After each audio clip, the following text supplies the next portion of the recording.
Good morning, everyone. I hope you're looking forward to hearing about iron ore in Mongolia, because that's what you're going to hear about for the next 10 minutes or so, maybe 12 if I'm lucky. Haranga, not only about iron ore in Mongolia, but in particular, Haranga Resource's Selenge project, which is something we've been working on for the last 3 years, and actually is turning out to be probably the most significant iron ore discovery in Mongolia in the last 25 years.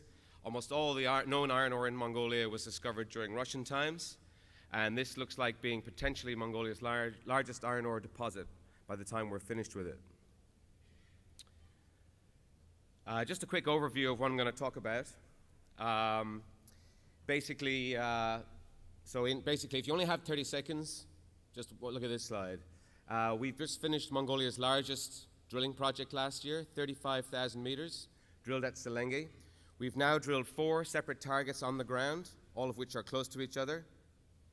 And in each target, we've drilled significant widths of iron ore. So we actually believe there's a lot more iron ore actually there to be found. We now have, the result of all this drilling will come through in the next 5 or 6 weeks. We expect to have a very major resource upgrade coming out to market. Our current exploration target is 200 to 400 million tons of iron ore, and that is only based on the drilling of the 4 targets we've done so far. As I said, there are other undrilled targets. We have no idea how big or not they may be, but there is visible magnetite at surface, so we're quite confident that ultimately this could actually be potentially a 500 million ton resource on this project area. We got whatever it in fact needs to get iron ore up and running in Mongolia. We are close to rail and road infrastructure. We're close to a populous area. There's a coal mine in the area. There's a coal-fired power station. There's water. In fact, to prove the concept, there is actually Mongolia's largest iron ore export mine actually located 10 kilometers away from us. We, in fact, have an MOU with the government already to start producing 5 million tons per annum of iron ore down the rail line starting in 2014. And in fact, Mongolian iron ore exports, which a lot of people have actually never knew even existed, have been growing rapidly, partly because the margins to be made are very, very high. The price for a high-grade magnetite concentrate in northern China is extremely high at the moment. And in fact, the only competition for Mongolian iron ore, because we're actually selling into inland northern China, is this high-cost domestic Chinese production that you saw on the previous presentation at the high end of the cost curve. You'll see something similar in mine shortly. And I will actually have a quick talk about the latest, if you like, political risk situation in Mongolia.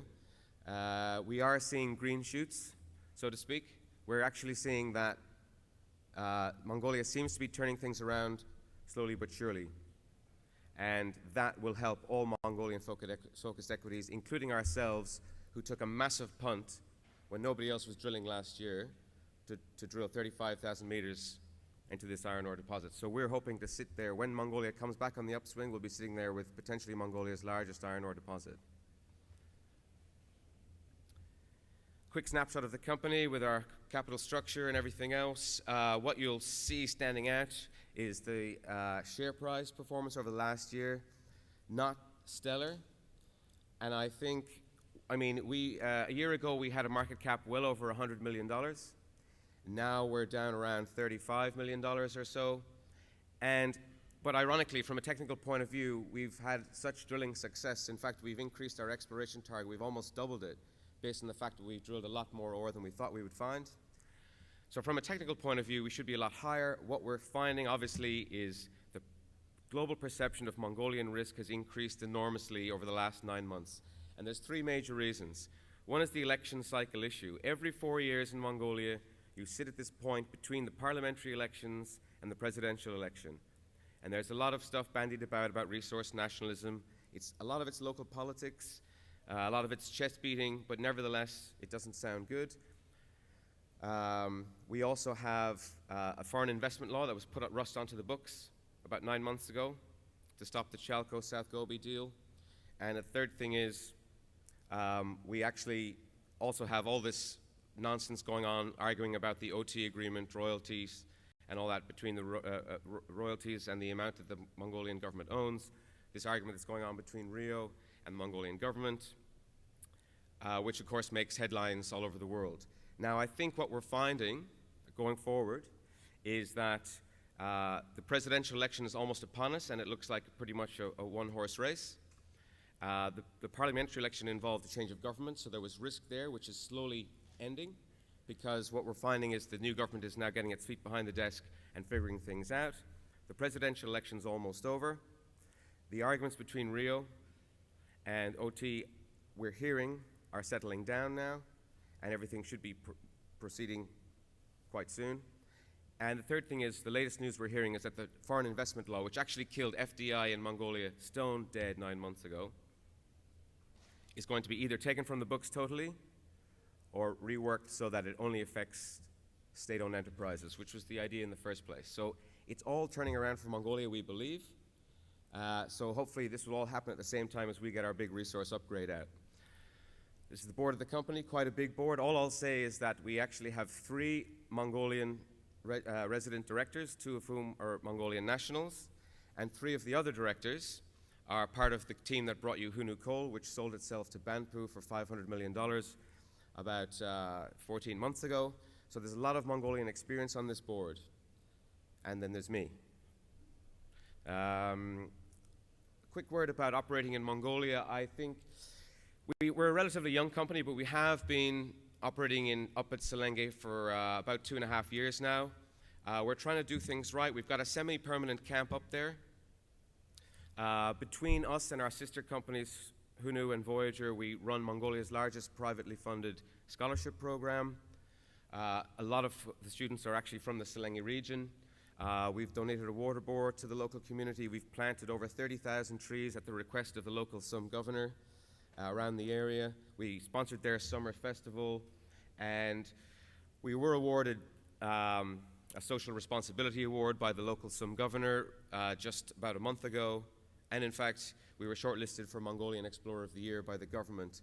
So, you know, we're not Rio Tinto. We don't have the money to do everything we'd like to do, but it is important. I mean, it's important wherever you're operating in the world, but particularly in Mongolia, where it's a new country to mining, to make sure that social community relations are tip-top, because otherwise you won't find it very easy to work there. And we believe we do very, very well at that kind of thing. But we're not doing it all out of the goodness of our hearts, of course. We think it's going to be worth an awful lot of money.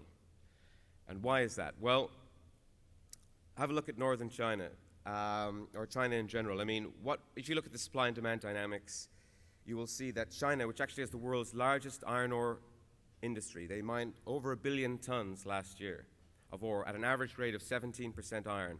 And all that production, all it could do was produce about 30% of their iron units required. So unlike coal, which China is basically self-sufficient in, they are fundamentally short iron ore. And particularly in the region of northern China, where really our competition is primarily high-cost domestic Chinese magnetite production.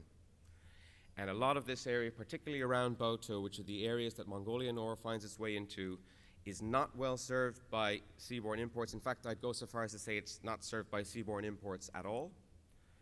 It's all domestic high-cost production. And that is what Mongolia is competing with.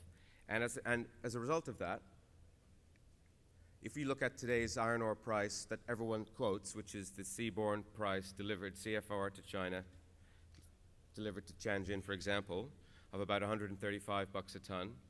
Typically, if that's the price for a 62% hematite delivered to the coast, inland northern China, for a 66% magnetite concentrate with lower impurities, higher value in use, and less competition in terms of supply, you typically find something about $15 to $20 a ton higher. So what we're seeing at the moment in inland northern China, $155 to $160 a ton.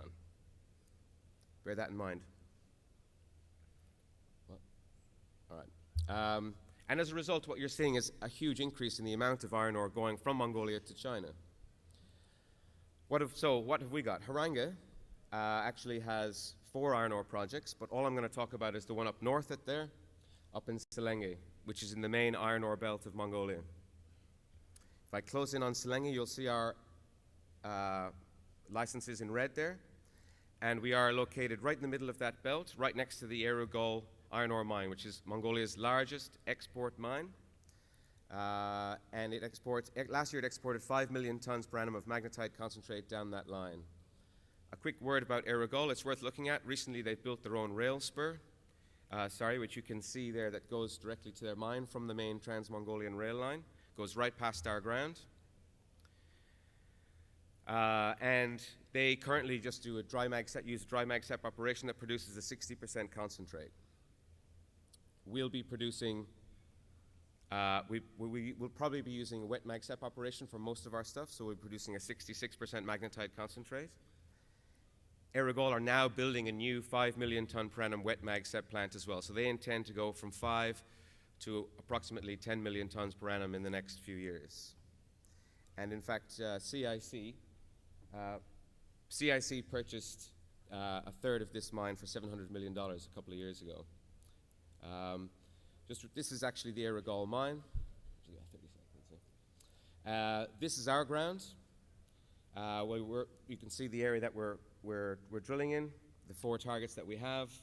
We've now drilled out Bayan Sog, which is the second largest one. It's a big magnetite hill, just like Erugol, with some high-grade intersections. You can see 100 meters at 44% iron. The current resource is only 33 million tons. We intend to get that up to somewhere around, well, the exploration target is 250 to 400.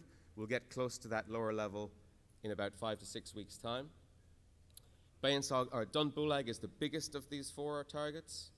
And you can see from the cross-section here, it's basically one huge big lump of magnetite, likely strip ratio, life of mine, less than 1 to 1, well less than 1 to 1. Very, very cheap. There's 200 to 300 million tons of iron ore here. The magnetite that you can see, the magnetite concentrate we can produce is well around 66% iron content. So this is a premium concentrate with very low impurities. And we're at the very, very low end of the cost curve delivered to this part of China.